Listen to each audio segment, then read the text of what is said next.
Assalamualaikum warahmatullahi wabarakatuh.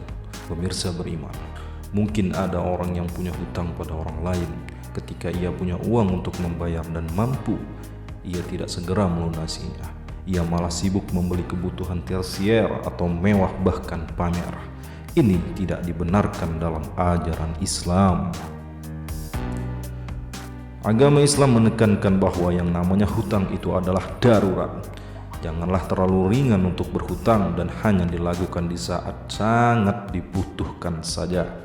Jika sudah mampu membayar, maka segeralah bayar. Jika sengaja menunda membayar hutang padahal mampu, ini adalah merupakan kezaliman.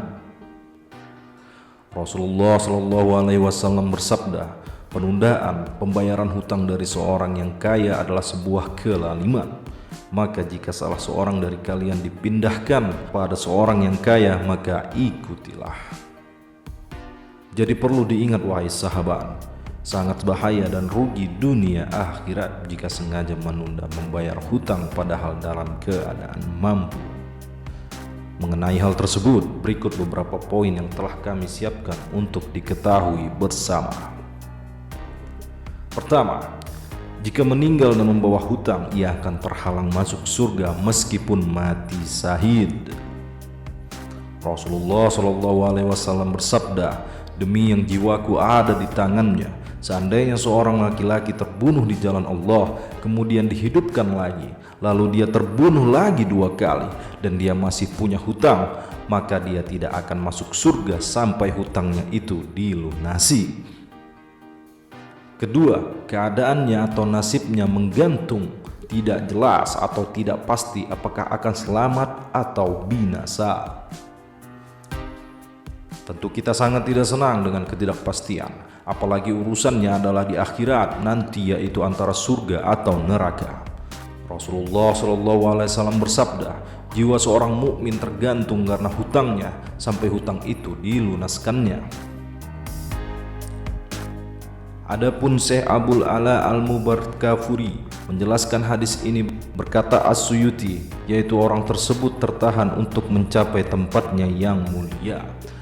Sementara Imam Al-Iraqi mengatakan urusan yang tersebut terhenti, tidak diapa-apakan, sehingga tidak bisa dihukum sebagai orang yang selamat atau binasa sampai ada kejelasan nasib hutangnya itu sudah dibayar atau belum.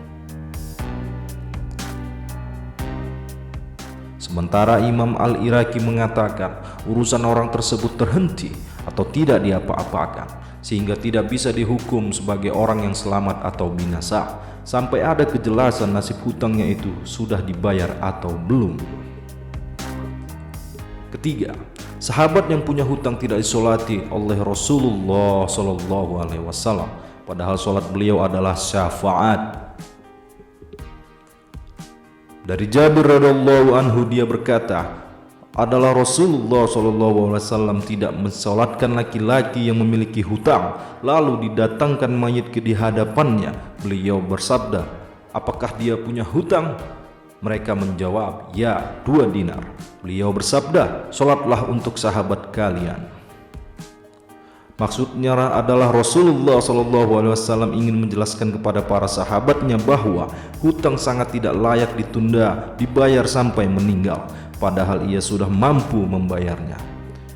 Ibnu Qayyim Al-Jauziyah menjelaskan bahwa solat Rasulullah SAW adalah syafaat.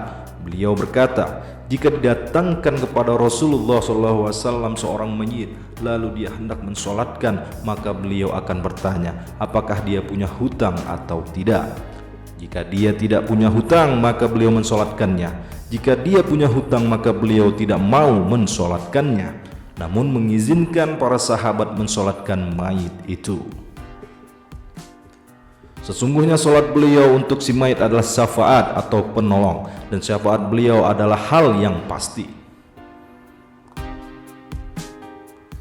Keempat, orang yang berhutang dan berniat tidak mau melunasi akan bertemu dengan Allah Subhanahu wa Ta'ala dengan status sebagai pencuri. Rasulullah SAW bersabda, siapa saja yang berhutang lalu berniat tidak mau melunasinya, maka dia akan bertemu Allah Subhanahu wa Ta'ala pada hari kiamat dalam status sebagai pencuri. Kelima, status berhutang membuat pelakunya mendapatkan kehinaan di siang hari dan kegelisahan di malam hari. Umar bin Abdul Aziz berkata, "Aku wasiatkan kepada kalian agar tidak berhutang meskipun kalian merasakan kesulitan. Karena sesungguhnya hutang adalah kehinaan di siang hari, kesengsaraan di malam hari. Tinggalkanlah ia, niscaya martabat dan harga diri kalian akan selamat. Dan masih tersisa kemuliaan bagi kalian di tengah-tengah manusia selama kalian hidup." Bagi yang memang harus berhutang karena terpaksa dan darurat, tidak perlu terlalu khawatir karena jika memang terpaksa dan benar-benar berniat membayar, maka akan dibantu oleh Allah Subhanahu wa Ta'ala.